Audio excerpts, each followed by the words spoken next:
Hey, it's Angela from CreatiKnit, and today I am back to show you how to read a yarn label. It's these little wrappers that are on your skein of yarn, and you'll see that they have these strange looking symbols here and some instructions up here. So if you don't know what any of that means, I'm here to totally simplify that for you, and you can see how it can help you in your work as well. Now, it's really important that you know what these mean when you buy your particular yarn, because these instructions are going to tell you exactly how to care for the skein of yarn that you bought. And when you make a knit or crochet item from it, it's going to show you exactly how to launder it and what you can and can't do with it. So here I have a skein from Lion Brand Yarn, and the first thing we're going to notice at the top here is the weight of the yarn. So it basically tells you that there's 5 ounces or 140 grams of yarn. So that's just the weight part of it. And then in the next section here, you're going to see it's going to tell you the length of yarn that you get in this particular skein. So here we get 92 yards, and then they convert it to meters here, so you get 84 meters. So 92 yards and 84 meters is how long of yarn that you're going to get. And then you go to the next section here, and this here is your fiber content. It tells you what the yarn is made from. So here we have 79% acrylic, 20% wool, and 1% other fiber. And then they have it written here in French and in Spanish as well. So next down here, you're going to see they're going to show you the weight of the yarn. Each yarn is assigned a different number. So if you have a small fingering type weight yarn, or you have a medium worsted weight yarn, they're going to have different numbers. So this here is super bulky, and super bulky is always number 6 weight yarn.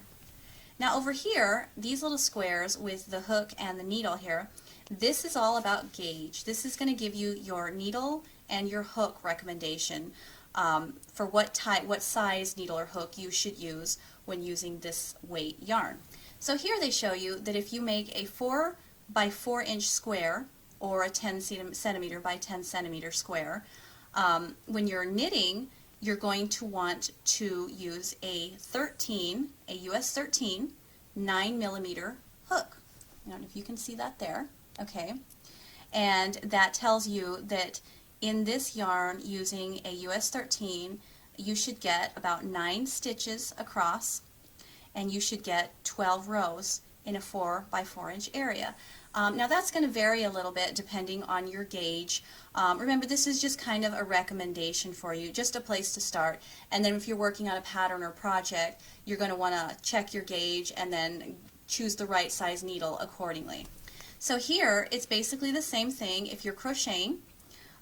They say if you make a 4 by 4 inch square, you want to start with a size N13 hook, and which is a 9mm hook. And then if you make a square that's 4 by 4, then you should get approximately 6.6 stitches across and 8 rows. Again, this is just a recommendation and a starting point. You'll have to check your gauge. Now here are the fun ones, these little alien looking symbols here. I remember when I first was learning to knit and crochet, and I would see these and I would think, oh my gosh, you know, it's like some kind of alien language or something. But it's not. It's really easy. They're just little pictures, and once you memorize the pictures like anything else, you're going to remember what they mean. So here you'll see this little symbol that looks like a washing basin right there. Okay, that right there tells you the temperature that you can machine wash it in. And here it says 86 degrees Fahrenheit, 30 degrees Celsius. So that tells you basically how warm you can make the water. So 86 degrees, warm water, machine washable. Here you have this triangle with the X through it. Anytime you see a symbol with an X through it, it means don't do it. So this triangle stands for bleach, and this X means don't do it, so don't bleach. And that square with the circle inside means that you can dry it on any level of heat. If it had a dot in the middle, 2 dots, a different number of dots, that would represent different levels of heat. But this one, without any dots in the middle, basically means any heat. Here we have another X, so you remember X means don't do it. And the symbol underneath is an iron, so that means do not iron. Then the last symbol you have here is a P with a circle around it. and that means you can dry clean it with any solvent except trichloroethylene. So basically, this is pretty simple to understand. That looks like that's everything on there. They do have, right here as you can see, the color of the yarn here. This one is called Mystical, and you can see it's in French and in Spanish as well. So that would be the color of your yarn. Now, when you're looking at your label, you'll also see there's a stamped number on it. This here is your dye lot number.